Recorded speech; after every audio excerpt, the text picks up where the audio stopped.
welcome to the GSMC Wrestling Laureate Podcast, brought to you by the GSMC Sports Network. It's your man E here on the mic, as always, here Monday through Friday at 8 p.m. Pacific Time and 11 p.m.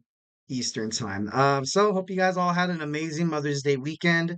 Moms, I hope you guys know that you're special and you mean just the absolute world to your children, to your husband, and just overall to your family. Thank you for tuning in to the GSMC Wrestling Laureate Podcast, brought to you by the GSMC Sports Network. We have a great show for you today lined up. We're going to talk about WWE Smackdown preview, also our WWE Monday Night Raw review. And then our third segment, we're going to talk about how injuries have been plaguing the WWE, not just the WWE, but just the king and queen of the ring tournaments. Definitely a lot of potential storylines that could have got jacked up because of these injuries. So we're going to talk about that. Also, a new segment that I'm introducing, segment 4, we're going to talk about Memorial Monday. Today, we're going to cover some of the, we're going to cover, legacies of wrestlers that have passed on. And tonight, we're going to talk about Eddie Guerrero. And finally, to kind of cap it all off, kind of leave with a little positive vibe, we're going to talk about our WWE Mommy Mayhem, which we're going to talk about just moms in the WWE that kick ass in and outside of the squared circle. So let's go ahead and get on into that. But before we move on any further, I want to remind you guys to always use the tips and donations link to, just to kind of chat, talk, tell me what you like, tell me what you don't like, tell me what you as the audience want to talk about, shout out potential storylines, maybe your favorite moments that happened on Raw or SmackDown. Definitely love feedback.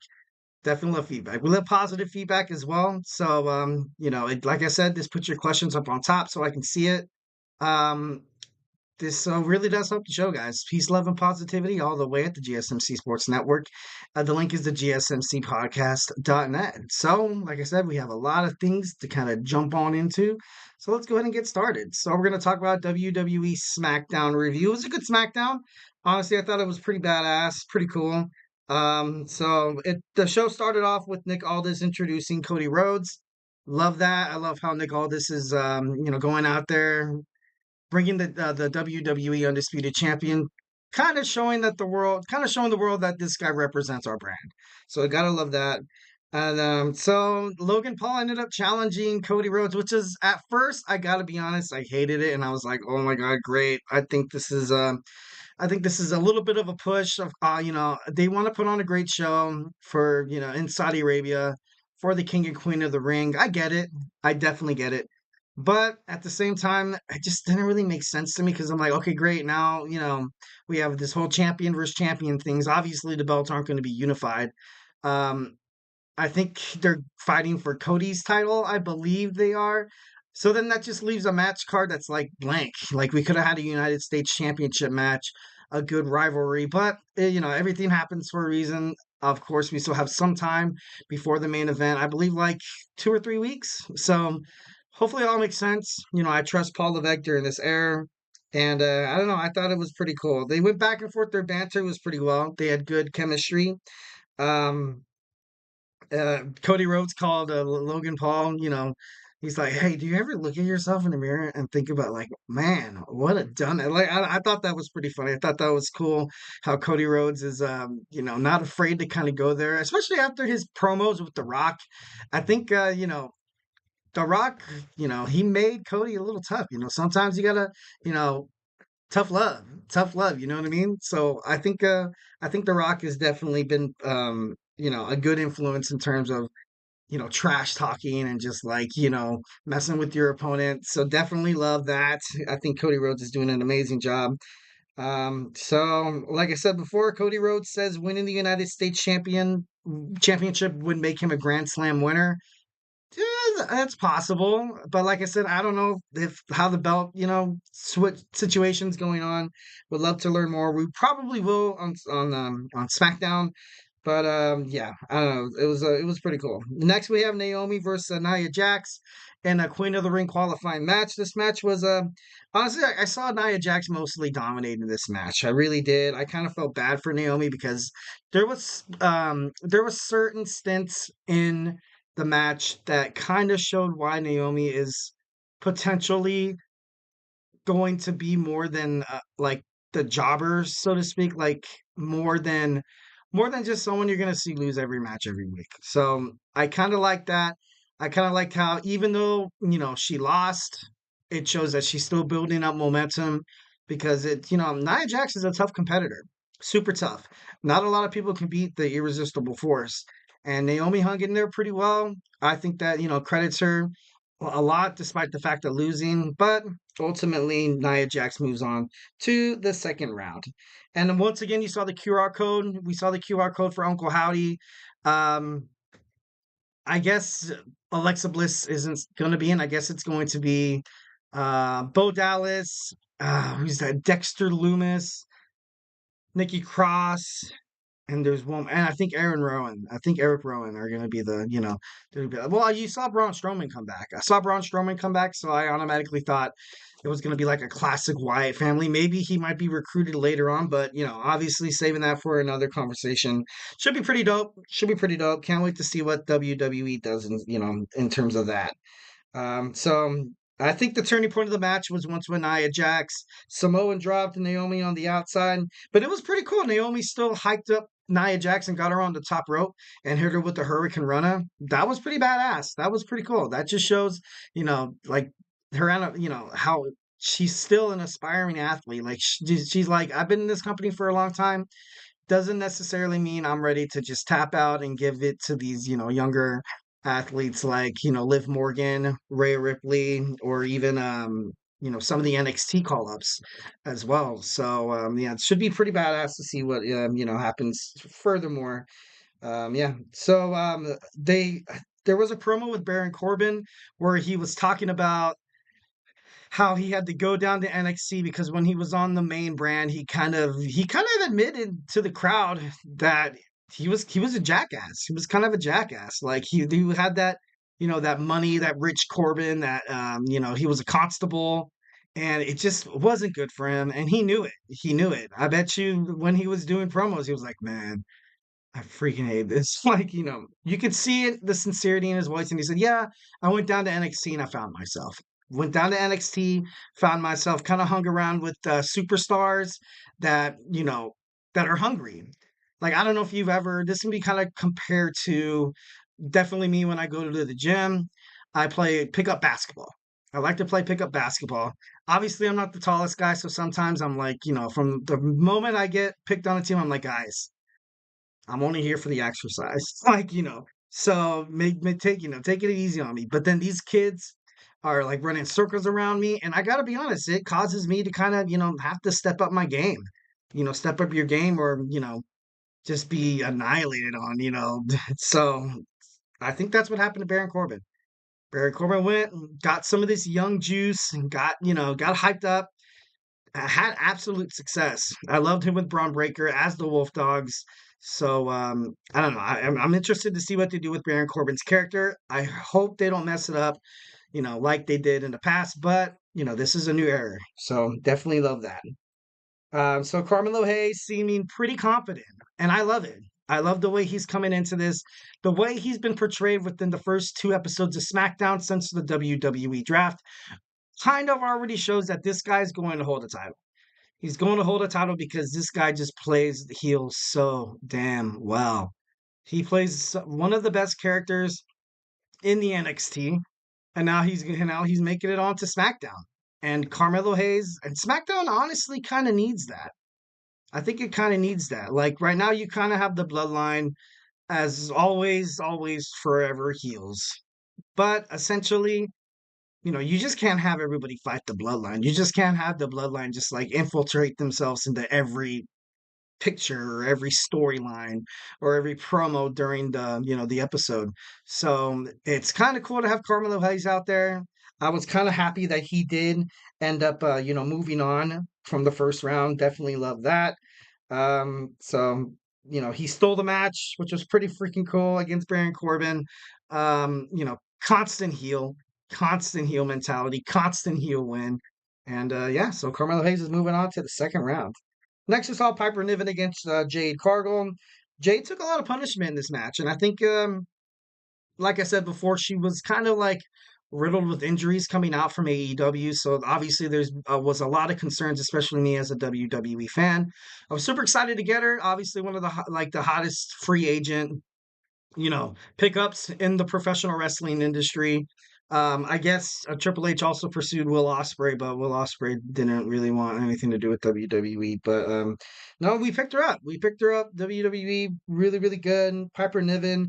I kind of knew she wasn't going to win this match, but I was like, okay, maybe maybe something happens where Jade, you know, kayfabe gets hurt, and then she steals the win, and then but now she moves on to the second round to fight the irresistible force Nia Jax. It's gonna be a hell of a match. It's gonna be a great match. I can't wait to see what WWE decides for these two women to like, because when there's a match going, a lot of people think that the promos end and the storyline ends once when these guys fight in the ring, or even before that even happens. But you can sometimes tell how a match is dictated, the flow of it, just the juice, the animosity, the emotions going through the match.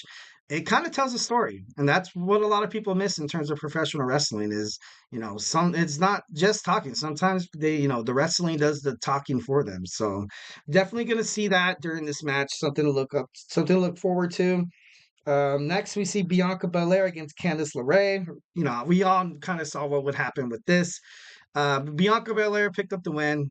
Not a huge surprise because she's absolutely dominant. Definitely one of the best forces in the WWE Women's Division right now. One half of the Women World Tag Team Champions. But LeRae, she's scrappy. She was pretty scrappy. She was able to, kind of put the hurt on Bianca, kind of, knocked out her leg a little bit. So she's LeRae. She's scrappy. She's definitely pretty scrappy. So and then Shinsuke Nakamura cut a promo. And I thought it was pretty cool, to be honest. He said no one is safe on SmackDown, meaning that he's probably going to attack somebody pretty soon. Attacking somebody pretty soon. I'm just trying to think of something that would make sense. Obviously, right now, you kind of have the Logan Paul, you know, Cody Rhodes. They are trying to build up something for their promo for their match. The only thing I can really see him is kind of have him like feuding with perhaps one of the other faces or baby faces in WWE Smackdown. It wouldn't really shock me if he feuds with Baron Corbin. Honestly, I think Baron Corbin would be a good match against Shinsuke Nakamura.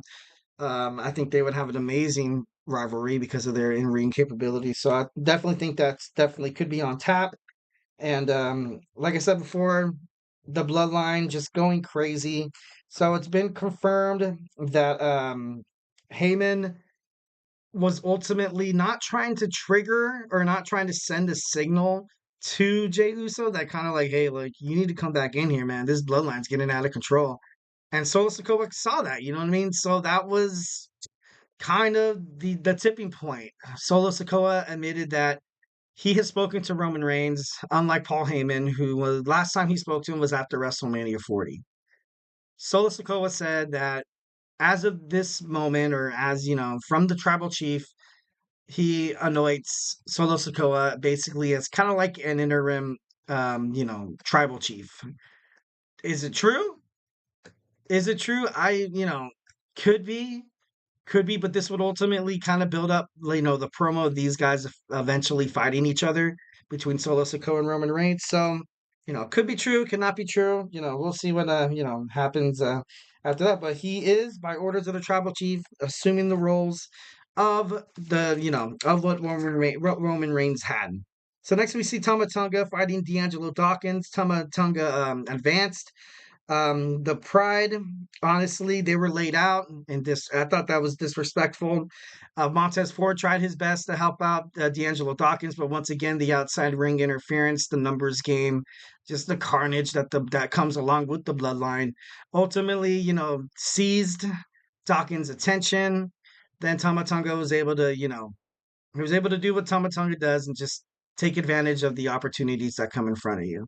So, definitely thinking that this is going to add on to perhaps another feud, like kind of what I was talking about. Like if Bobby Lashley would have fought Tama Tonga, kind of creating a nice little, storyline between Bobby Lashley taking on the new tribal chief, Solo Sikoa. It could be could happen. Next, we saw the Blair Davenport promo. I kind of like it how WWE is, they're selling this girl. I believe that they are going to push her. I believe they're going to give her a good push. Definitely think it's not toward the WWE World Women's Tag Team titles. I would say more or less. Well, it has to be Bailey. It has to be Bailey. But hey, if they bring in the WWE Women's Intercontinental Championship, no, I'm just kidding. No, no, but that would be an amazing idea. Definitely. I actually have a podcast, where I went on or I have a segment, and I went on a rant about how it would be such a good idea to have that. So, and then the next week we're gonna have a contract signing, with Cody Rhodes and Logan Paul. The main event, AJ Styles lost to Randy Orton, and it was a great fight. It was a great fight, but once again, hitting the RKO out of nowhere, Randy Orton advances in the King of the Ring. So definitely was a great SmackDown. Looking forward to next week's SmackDown. Well, guys, don't go anywhere. We're going to go ahead and hit up our WWE Monday Night Raw preview. What to expect from tonight. It's airing live right now on the West Coast, so I'm definitely excited to see it. So, and I swear to you, I have not watched a single shred of it. I know it aired on the East Coast already. I have not checked TikTok, Instagram, Twitter, /X or whatever. So, yeah, but let's take this ride together and just, preview WWE Monday Night Raw. So, hey, stay tuned. I feel like I'm losing my mind. Is everybody in the world blind? Please, Lord, give me a sign, a sign. I feel like I'm losing my mind. Is everybody in the world blind? Please, Lord, give me a sign, a sign. I wanna be the greatest. Everybody on the fake shit. I look around and feel like everybody is the fakest. I make this every day and I'm impatient, hoping one day I blow up from the basement. Statement, the top is so vacant. I don't hear shit that I think is amazing. Waiting for my day when I'm playing sold out shows for 1,000 faces. Hey, give me that crown, get in my way and to be put down. It ain't your place, all this my town. If I want that shit, then I'll get it right now. I'm losing it, the noose it fits. I'm losing shit, a stupid myth. You choose to live or choose to dip. You choose to fight or lose your grip and lose a gift.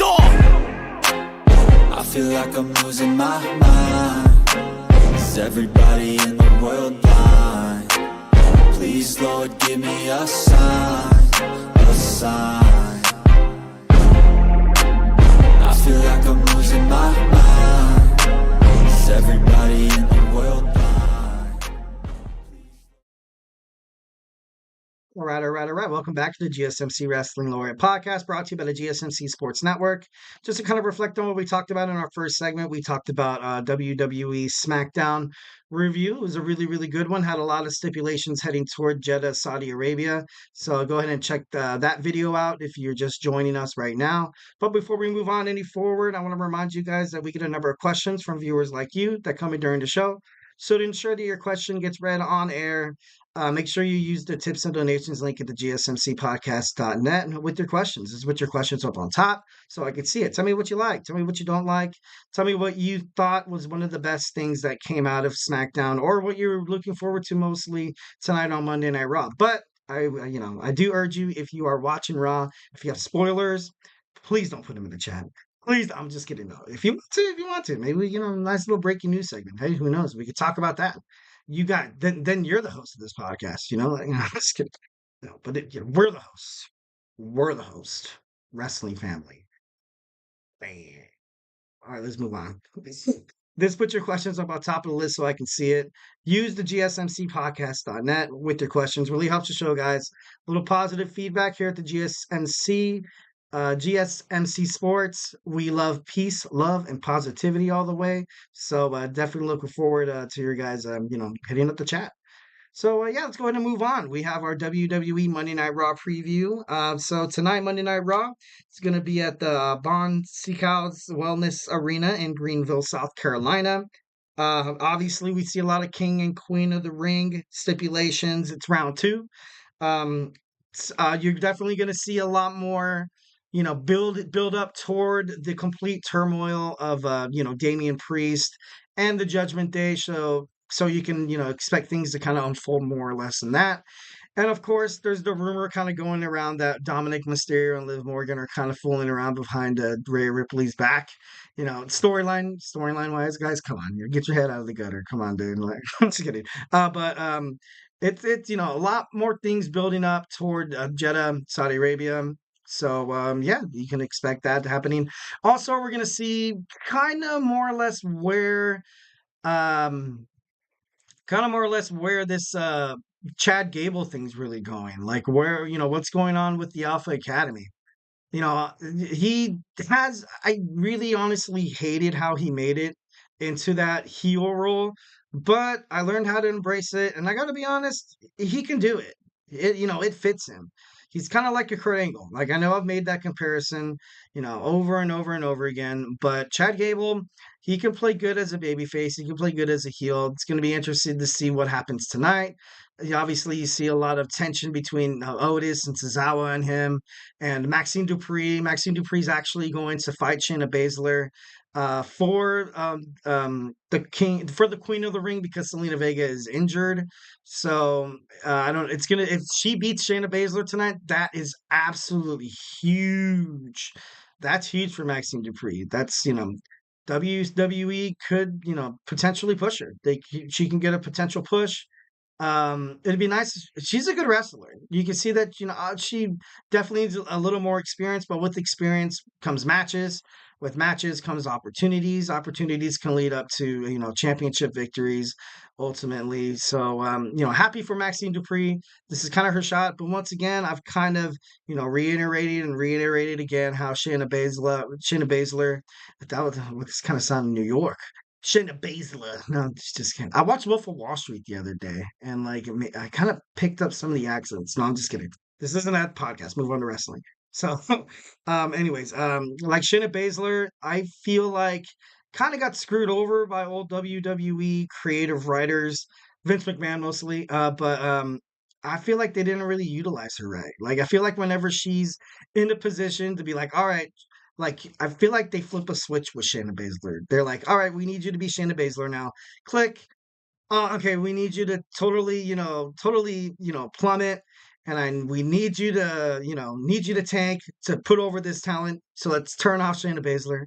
Oh, but we need somebody like really badass to fight at SummerSlam or WrestleMania to make this other, babyface look amazing. So we're gonna turn Shayna Baszler on a little bit, and we're gonna let her be badass and let her be dominant, so people get the feeling that Shayna could do it, and it's like that foreshadowing and it's driving people crazy. But ultimately, Shayna Baszler loses, which not a surprise. That's kind of the way she's kind of been building up, but huge opportunities for both these girls. So I think that was kind of like, a little bit of a match, preview in terms of that. So yeah, let's go ahead and, move on to the next match. We have main event Jey Uso against Ilya Dragunov. Definitely another match that both these guys really obviously need. Like Jey Uso is still trying to establish himself as a singles wrestler to some people. I feel like he already has. I feel like he's definitely ready to fight in the main event. Wanted to see him against Logan Paul, like what I talked about in our last Monday Night Raw preview on Friday, that I thought Logan Paul was going to fight Jey Uso. I thought something was going to happen to the point where Ilya Dragunov is going to steal one tonight against Jey Uso, and Jey Uso's like, in the backstage, like he's totally frustrated, totally pissed. Logan Paul comes up to him and runs his mouth, thus creating, because they were kind of feuding once when, Logan Paul brought in Patty Mahomes and had his Super Bowl rings and was trying to, I honestly thought that was a huge foreshadow to what's going to happen at King and Queen of the Ring in Jeddah, Saudi Arabia. Obviously, I was wrong. But I don't know. With that kind of, in the books, I think maybe perhaps Jey Uso is going to, get the win. But then you also have Ilya Dragunov. Like Ilya Dragunov, he's beat Gunther before. I think it was NXT UK. And they're trying to push him over right now. And I feel like right now, who needs a bigger push, I think, is Ilya. Ilya making it in from the WWE NXT. He got drafted by Monday Night Raw, the Mad Dragon. And because I'm so sick of WWE NXT talent making it to the main roster and just kind of plundering, man. So definitely think he should get this win. Would make for, not more entertaining because I love Jey Uso, main event Jey Uso, but ultimately, I think he's gonna win. I think Ilya Dragunov. He beat the Speed Champion Ricochet to advance, so definitely pretty cool. Next, we're gonna see Becky Lynch. Becky Lynch is in action tonight against Dakota Kai of Damage Control, kind of setting this feud that's probably going to wound up with well, I don't think anybody from Damage Control is really qualified enough to fight for that championship. But right now I don't really see anybody else feuding with Becky besides Dakota Kai. So we're gonna see that happen, and then Liv Morgan, like I said last week, they were in the ring together. Damage Control came out. Lyra Valkyria was the only one to kind of stay in the ring and help Becky out. It'd be cool to see Valkyria go at it. That'd be pretty badass. I would love to see that happen in Jeddah, Saudi Arabia. So I'm definitely looking forward to see what happens in that. Next, we have Gunther. Gunther against Kofi Kingston. Kofi Kingston trying to avenge what Xavier Woods went through against the Ring General. And obviously, Ludwig Kaiser is going to be in his corner. Kind of dangerous. I don't know if Xavier Woods is going to make it back. I think this is going to be one of those matches where Kofi's going to look promising. Something happens on the outside with Ludwig Kaiser. Then all of a sudden, Gunther takes advantage. And, I think he's going to pick up the victory. Because right now it kind of seems pointless to, for it to have, Kofi Kingston, win here. So yeah. I guess they, breaking news. So I guess Shayna Baszler is fighting Io Sky. I believe. See, this is how much I have not checked social media since. Probably after the weekend. The Submission Magician. Oh, I like that. So she moved on to the second round. I guess she beat Maxine Dupree. Kind of happy. Not really surprised. Not really, it's going to be interesting to see what Maxine Dupree does. So you're going to have Io Sky. Second round.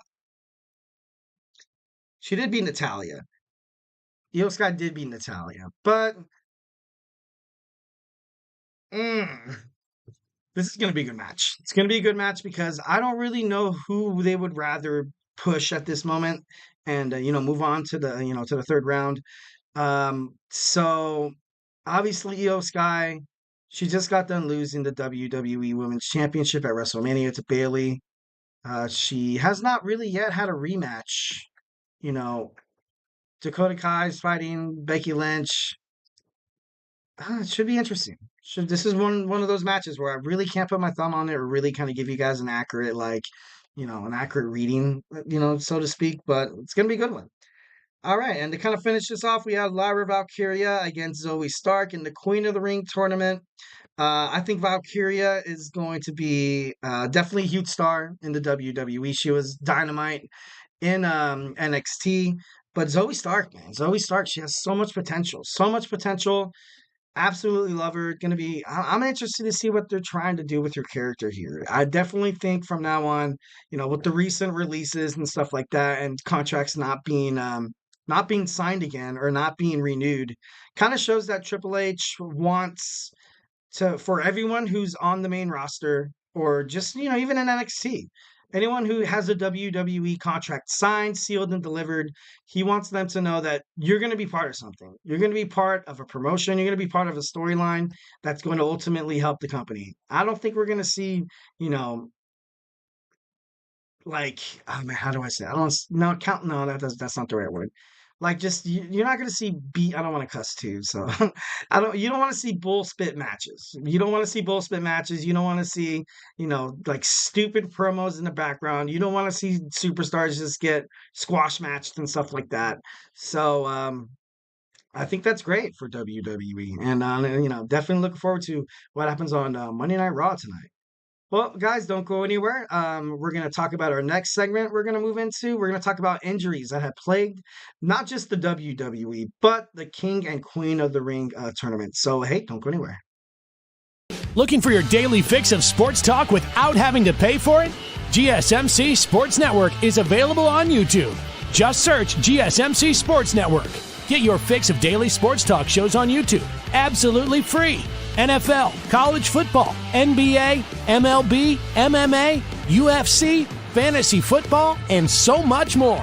GSMC Sports Network has shows running all day long, with new sports shows starting every 2 hours. Just like on your favorite cable sports channel, except GSMC Sports Network is absolutely free. Just search GSMC Sports Network on YouTube to catch one of your new favorite shows, like the GSMC College Football Podcast, Chip Shot Football Podcast, Hoops and Heels Women's Sports Podcast, GSMC Basketball Podcast, and so many more.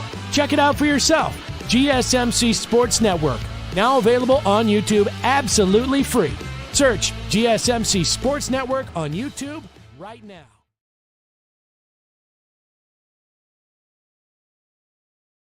All right. And we are back with the GSMC Wrestling Laureate Podcast, brought to you by the GSMC Sports Network. Just to kind of reflect on what we were talking about earlier, our first two segments, we talked about, we reviewed what happened on WWE Smackdown. We also previewed what's going to happen on WWE Raw.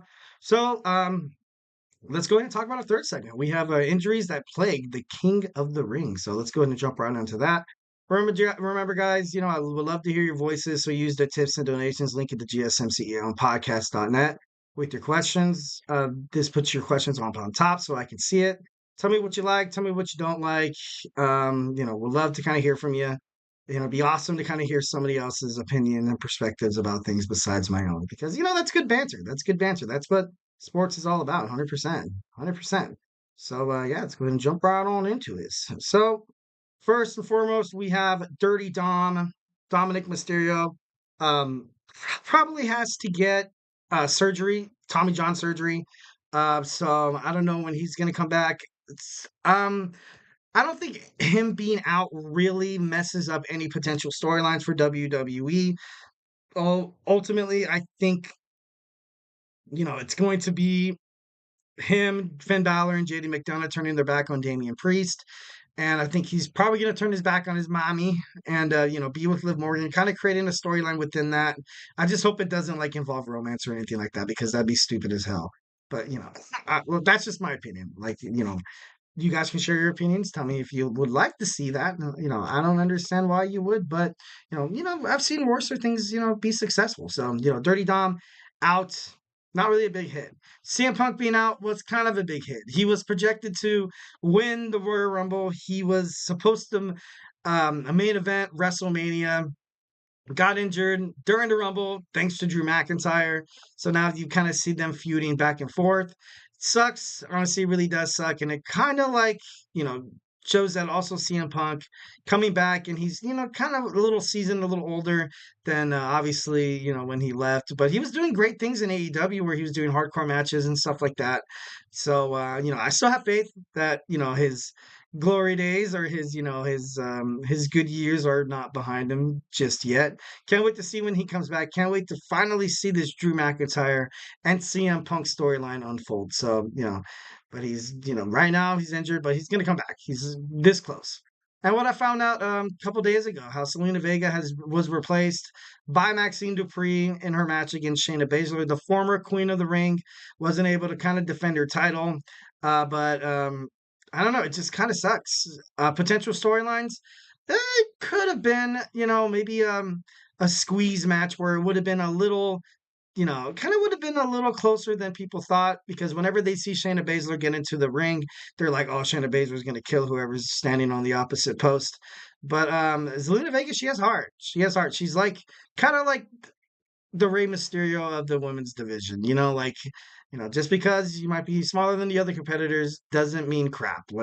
Your in-ring capabilities, your style of wrestling, big guys, just like women that are, bigger in stature, physically, smaller wrestlers find a way to win. And that's what makes wrestling so, crazy to watch, because sometimes, I saw Rey Mysterio win the Royal Rumble. It was like, what the heck? I saw him, winning a triple threat match with Randy Orton and Kurt Angle at WrestleMania 22. And I was like, well, it's crazy, but, it was good. And he was a worthy champion. So definitely interested to see what they're going to do with Zelina when she comes back. She's a great wrestler. And Drew McIntyre. Drew McIntyre is injured as well. I guess they said it's not as serious, his elbow.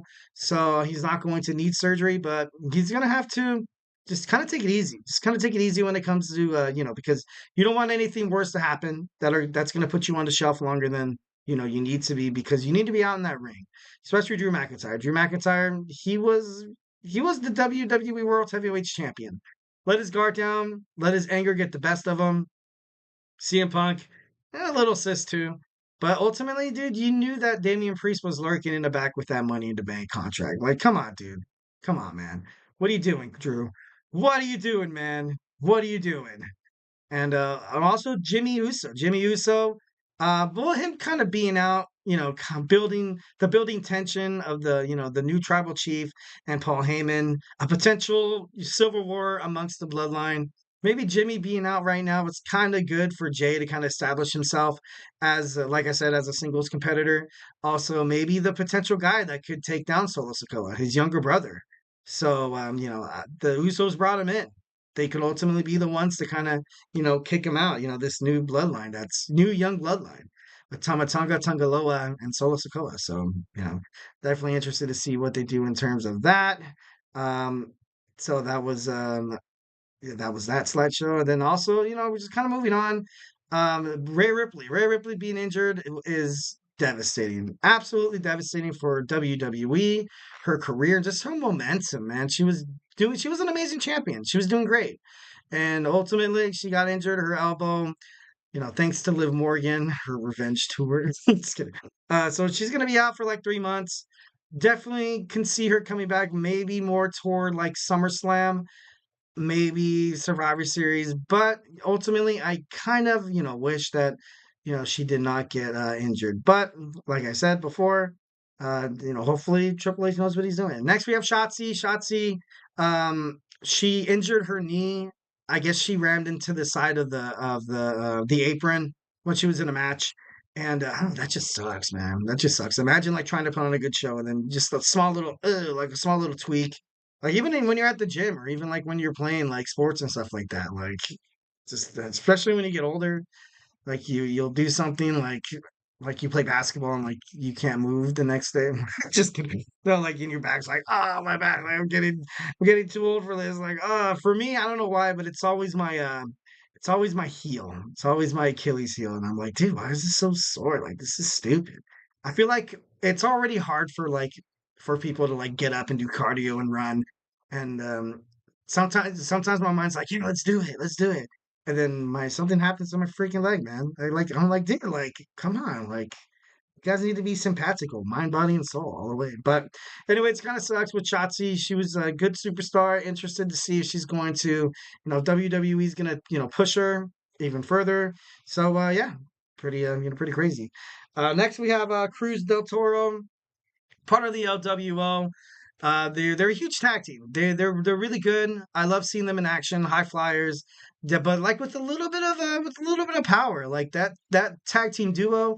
I feel like they're great in the ring. I would love to see them fight the Awesome Truth, or A-Town Down Under. But ultimately, he's not here. Kind of sucks for WWE. Kind of sucks for potential storylines and stuff like that. So definitely devastating. Seth Rollins. Seth Rollins could absolutely would have been a huge pick to win the King of the Ring if he didn't hurt his knee. It's just crazy. Like if you pay attention to that match, if you go back and watch WrestleMania Night 1, this guy was just in pain, man. Like it was crazy. And then Night 2, he came out, and a lot of people thought that it was just kayfabe and he was babying his knee. That was for real. That was for real. He barely made it up to the apron, man. Like, and then you saw Roman Reigns, like, I think that was a huge reason why when he came into the ring, Roman Reigns automatically just knocked him out with a steel chair. Like, I think about that now, and I'm like, hey, that kind of makes sense. Like, Seth probably was like, all right, I'll make an appearance, but I can't do much, guys. And then so Roman's like, yeah, dude, I'll come in and I'll just knock you out of the chair. You can lay down for the whole match. Dude, it's cool. It's cool. So definitely, Seth Rollins could be a huge player in the King of the Ring. He's not there. Kind of sucks, but it kind of gives younger talent, more of an excuse and more kind of like a chance. Everybody needs a chance. So, yeah. Well, that was my segment about injuries plaguing the WWE and, most importantly, the King and Queen of the Ring tournaments. So, yeah, kind of moving forward, we have our Memorial Monday. It's a new segment where I'm going to talk about wrestlers who have passed on due to unfortunate events, due to, old age. But I'm going to talk about how they cemented their legacies before moving on to the great beyond. So, hey, don't go anywhere.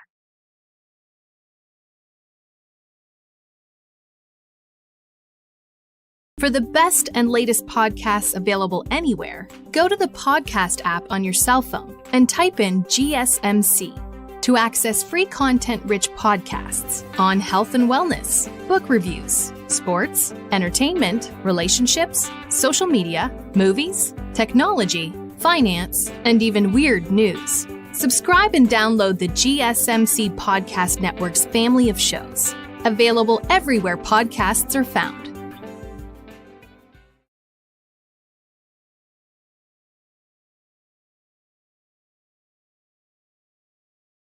All right, all right, all right. Welcome back to the GSMC Wrestling Laureate Podcast, brought to you by the GSMC Sports Network. Just kind of reflect on what we talked about real quick. We talked about our WWE Smackdown review. We talked about our WWE Monday Night Raw preview.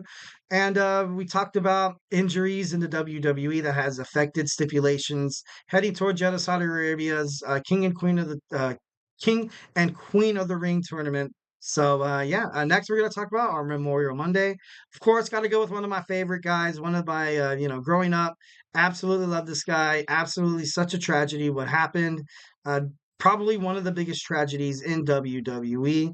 Eddie Guerrero, my man, passing on. So that's going to get on into it. So like I said before, Eddie Guerrero, he was one of the best to do it. Definitely 110%. As a heel or a babyface, this guy just got you on his side. His in-ring capabilities, his presence on the mic, and just in the backstage. In the backstage, obviously when a wrestler passes on, they have like a tribute show, and you could just tell just the sadness in everyone's voice that this guy made such an impact in everyone's life backstage. Like everybody needs that one coworker. Everybody needs that one guy that kind of shows them, even when if it's a crappy day and or the business is in turmoil and you need that guy like that sense of positivity and stuff like that. Like Eddie was there. Eddie was there to help young guys. He was there to help, veterans and stuff like that. Like no one was, obviously you acknowledge his in-ring, capabilities and what he established, in terms of titles and stuff like that. But backstage is probably, one of the biggest reasons why Eddie Guerrero was, probably one of the most missed wrestlers, backstage, So, like I said, he was inducted into the Hall of Fame in 2006. Couple quotes. I got a quote from his family members. Eddie was born to wrestle. Absolutely, he was born to wrestle. They had a wrestling ring in their backyard. Gory Guerrero and stuff. That's cool. I would have loved to have that as a kid. Well, not I probably would have hurt myself 110%. But ultimately, I feel like it kind of sucks once when he passed on. Absolutely detrimental. Super sad. See my man right there, Kenneth. What's up, dude? Hope you're having a great night. Glad. Thank you for tuning into my show for, just popping in to say hi. Still just means a lot to me. Definitely, definitely gonna watch your show tomorrow. Huge fan. Absolutely huge fan. He's the host of the GSMC football podcast. Definitely a little side story. Definitely, once when I applied at this internship, I was doing a little research about the company and I saw one of his podcasts and I heard it and I was like, damn, this is gonna be badass. This is gonna be pretty cool. So definitely my man, Sensei, the OG, Kenneth, my man. So moving on, more Eddie Guerrero talk, and he was able to take fans from a journey to like even if you loved him, even if you hated him, just he could be like the biggest heel. He could also be one of the biggest baby faces, but they loved him. They loved him. That's what his wife Vicky Guerrero said. Sad, his widow. Eventually, she made it to the WWE to kind of protrude that legacy built in the Guerrero family. Definitely like the Guerrero family, kind of like was sort of like kind of a bloodline thing. Bloodline with the Roman Reigns, The Rock, Rikishi, older and old like Jimmy Snuka and stuff like that. Like the Guerreros were prominent mostly in like lucha libre, Mexican underground wrestling and stuff like that. He's wrestled in New Japan Wrestling. He's performed in Mexico and Japan. He's wrestled in ECW, WCW, WWF, WWE, and he was the original Latino Heat. Like, of course, you have Dirty Dom coming here, trying to be the fake man. You're not the real Latino Heat, man. You're embarrassing yourself. Stop it. No, I'm just kidding. No, I'm just before I get too worked up here. I'm just kidding. No, but so like I said, he was original Latino. He's won championships like the European Championship, Intercontinental United States, WWE Tag Team titles on consecutive occasions with different partners like Tajiri. He also won with, of course, his nephew Chavo Guerrero. Probably was one of his his best. He was with the Radicals. If you don't know who the Radicals were, it was Eddie Guerrero, Chris Benoit, Dean Malenko, and Perry Saturn. So that was, when they made it to the WWF, they kind of made, they made waves. Definitely made waves. So Eddie Guerrero, he beat Brock Lesnar at No Way Out for the WWE Championship. He was a huge underdog. Eddie Guerrero had to, he obtained this opportunity in this number one contendership in a 15-man battle royal that happened on SmackDown. He was able to come out victorious, win his victory, had his moment. Definitely love it. He had his moment in the ring, obviously, with Chris Benoit and stuff like that too. That was very, very. It was sad. It was, and then looking back on it now, especially what happened to both these guys, absolutely detrimental. Especially, I was a huge fan of Chris Benoit and Eddie. Oh, that's hot. I know. I'm just like as a wrestler, and it's still like it's still hard to kind of talk about this because like of everything that's happened. But let's move past it and let's move through it. He was born and raised in El Paso, Texas. Um, he graduated from Thomas Jefferson High School in 1985. He actually attended the University of New Mexico where he wrestled, which was pretty badass, which is pretty cool. I like that. He feuded with greats like Kurt Angle, Edge, or Adam Copeland, JBL, John Cena, just all these dudes that eventually made it to probably what shaped the ruthless aggression era. Definitely had to think about Eddie Guerrero if he would have, if he definitely would have been alive still. His trademark move was the Three Amigos, where he would do three consecutive, suplexes, and then he'd get up on the top rope, hit the frog splash, and bam. Definitely one of the best frog splashes in the professional wrestling industry. Obviously, that's the reason why Sasha Banks or Mercedes Moné, that's the reason why her move is the frog splash. And obviously you kind of see Dominic Mysterio mimicking it and kind of making fun of it. But behind the scenes, behind kayfabe and stuff like that, in reality, that he's doing it to honor Eddie. Absolutely. Like, that he's paying his respects. He might be on screen, this total D-bag, but honestly, that's his move, man. That's his move. Rey Mysterio and Eddie Guerrero were very, very close. So, kind of love that. You see frog splashes now, like, so commonly used.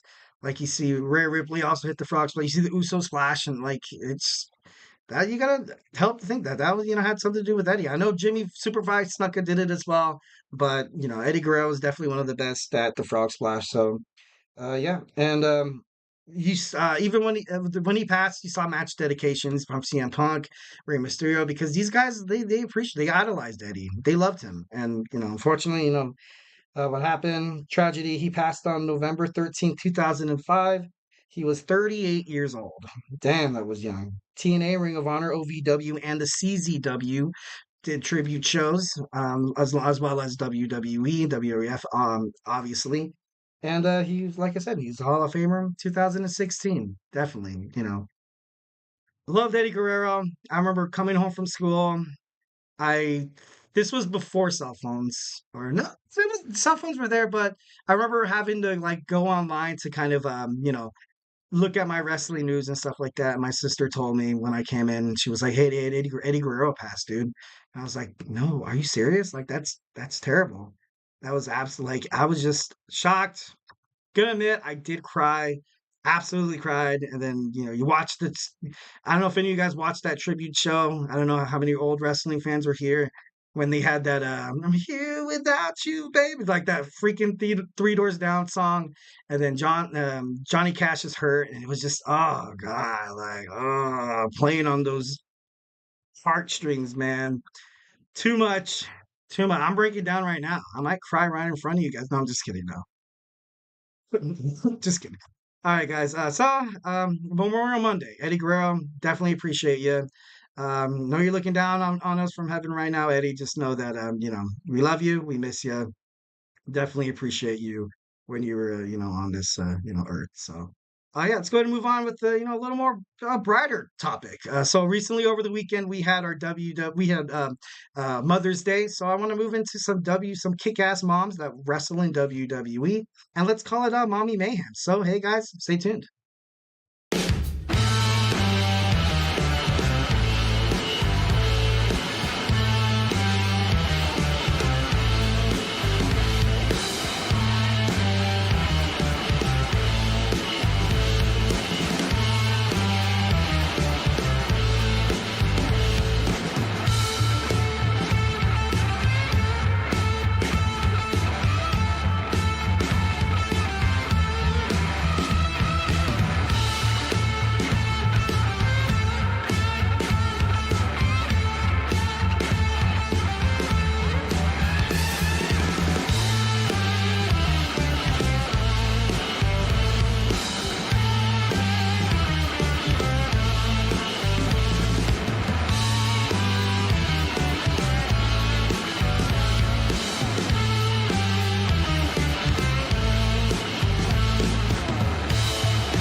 All right, all right, all right. Welcome back to the GSMC Wrestling Laureate Podcast, brought to you by the GSMC Sports Network.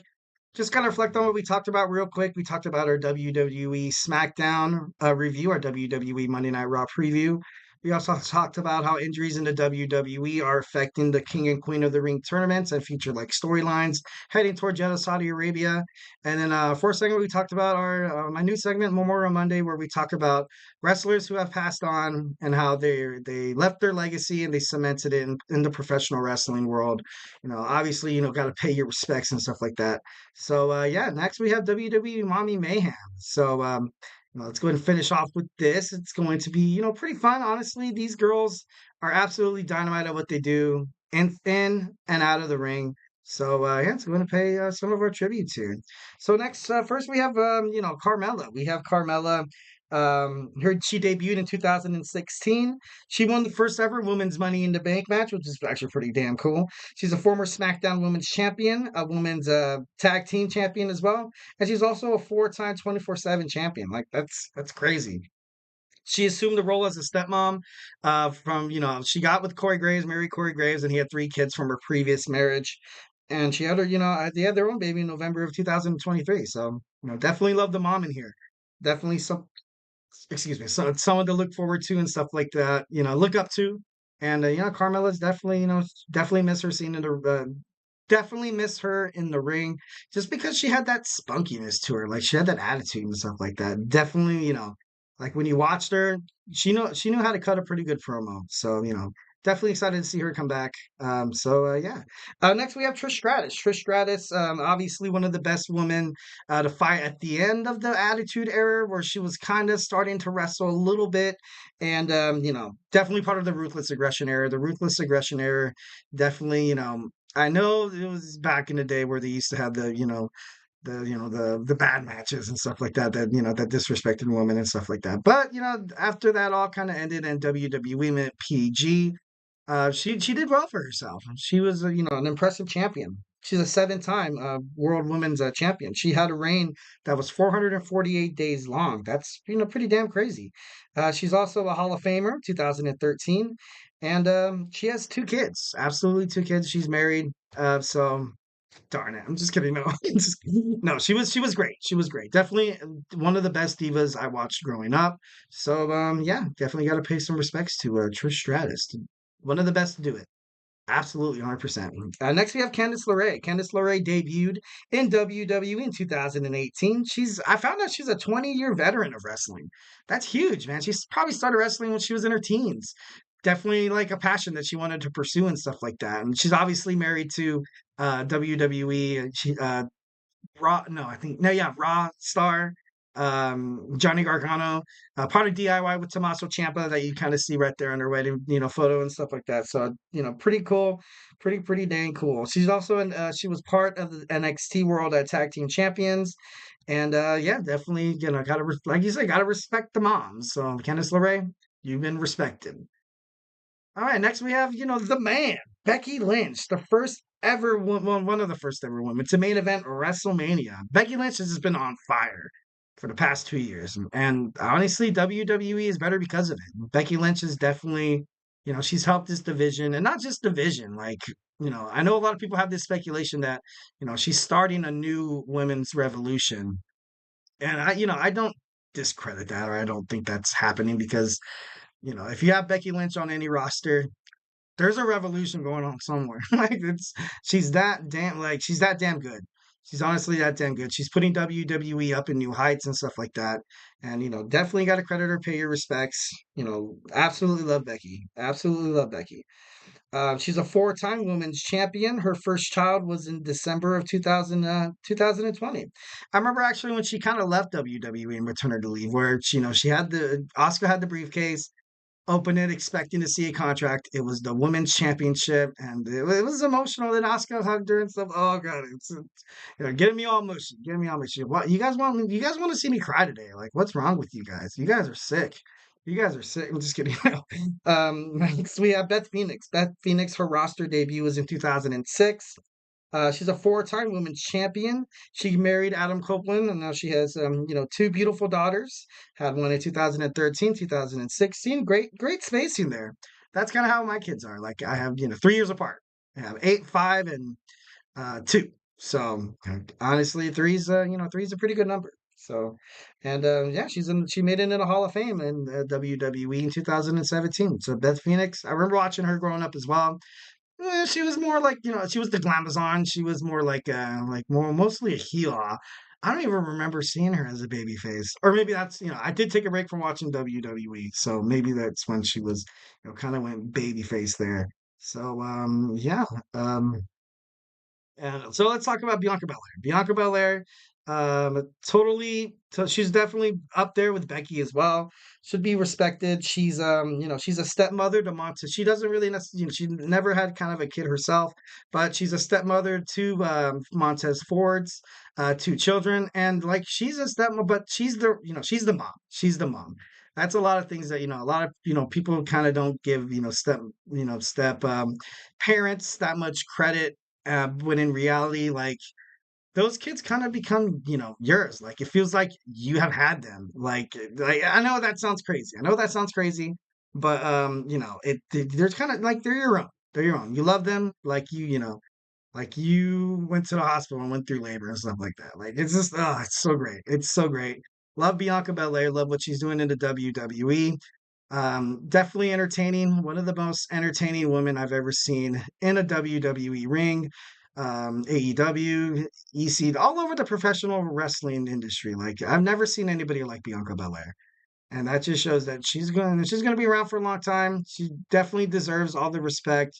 She deserves everything because she's worked for everything. She's worked for she's probably one of the hardest workers in the WWE locker room. And I'm not trying to discredit anybody else, but I, definitely love Bianca Belair, love and respect her. Definitely good at momming. Total mom, love that. Next we have Valhalla. If you don't know who Valhalla is, it's Sarah Logan. Sarah Logan. Um, she's married to Eric, Viking Raider Eric. She manages the Viking Raiders. I kind of want to see her. I don't know. Last time, she was part of the Riot Squad. The Riot Squad with Ruby Riot, Liv Morgan, and herself. So I want to see her do more. That's she looks happy. Like she looks, I think she could do. Well, she's not like the main event, like, yeah, but she kind of has that, that I don't want to say weirdness because I don't want to sound like a jerk. Kind of like that Bray Wyatt-esque, like it's just something different. It's something new that, that's probably why I'm a big fan of hers. is because you're not that traditional like wrestling superstar that comes in with like your average ordinary hairdo and like your tights or like with your top or something like that. Like it's just something different, something sometimes it's good to have a different like perspective in terms of like how you want your character portrayed in terms of professional wrestling. So yeah, kind of running out of time here. I don't want to run too quick. We do have the soccer podcast right after this, so stay tuned. Next, we have Tamina. Tamina, she's the daughter of Jimmy Superfly Snuka. She debuted in 2009. She's a one-time women's tag team and a 9-time 24/7 champion. I know what I thought that was just for men. That's crazy. Like seeing these women, like totally win it. Definitely adds to their resume more. More power to you. More respect. I love that. And she has 2 beautiful daughters right there, and that's so cool. She looks, absolutely happy. Definitely would want to see her in the WWE ring again. I don't think it's the end of the Tamina reign, but would love to kind of see her, back on the main, weekly to weekly basis. And we also have Alexa Bliss. Alexa Bliss, she debuted in the 2016 WWE Draft. She's a 5-time Women's World Champion. She's a 3-time Women's World Tag Team Champion, Money in the Bank winner, and she's also a 24/7 champion as well. And she had her first baby in December of 2023. So can't wait for her to come back as well. And lastly, we have the Empress Asuka. She's been wrestling ever since 2004 in Japan. Came to WWE 2015, had the 914-day undefeated streak. She's a 5-time champion, 3-time World Tag Team Women's Champion, Money in the Bank winner. This girl has, she's done it all. She's won the first ever Women's Royal Rumble, which is obviously very, very impressive. And yeah, love Asuka. Love what, hopefully WWE. And one of those things like where she's injured as well. Obviously, Bobby Lashley's injured as well too. I think I might have grazed over that. I don't know if I included. I think I did. I think I did. I think I can. I think I can. I think I can. I'm just kidding now, but yeah, definitely love those 2 superstars. Love Asuka. I want to see her. I wanted to see her win this Queen of the Ring tournament, but I guess you can't always get what you want. So yeah, that was my my Mommy Mayhem. Hope you guys liked it. Definitely, in the spirit of what happened over the weekend. So thank you guys for tuning in to the GSMC Wrestling Laureate Podcast, presented by the GSMC Sports Network. Your support means a lot to us, so please remember to Superman punch that like and subscribe button to the show and leave a positive review. Absolutely. A little peace, love, and positivity at the GSMC Sports Network. It really does make a difference, guys. We need you guys to thrive and be successful and stuff like that. We also invite you guys to follow us on Facebook, Twitter/X, TikTok, and Instagram for more content and updates. And like I said, if I haven't made you a wrestling fan by now, we have sports. We have basketball heating up with Nelson in the playoffs. We have hockey. We have football with Kenneth, like I mentioned before. We have the Andrew Tate Show. We have Hoops and Heels, all things women's sports. Your one-stop shop for women's sports with Samantha, and it's just super cool, guys. This family of podcasters, these guys who have a very like good passion and passionate force for sports, and you guys can see it for absolutely for free, like ESPN or Fox Sports, and we love our audience, guys. We love you guys. I love you guys. I'll stop singing for today. It's just always been kind of mushy enough. Like I said, stay tuned for the soccer podcast with my man Emron. And yeah, hope you guys like the show and have a phenomenal day.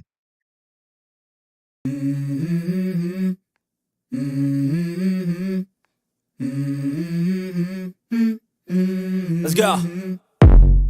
I wake up to a little bit of drool on my pillow, feel like it's gonna be a bad day. Yeah, I'm tired of shit, and the coffee ain't hit yet. Damn, ain't that great. I don't wanna go to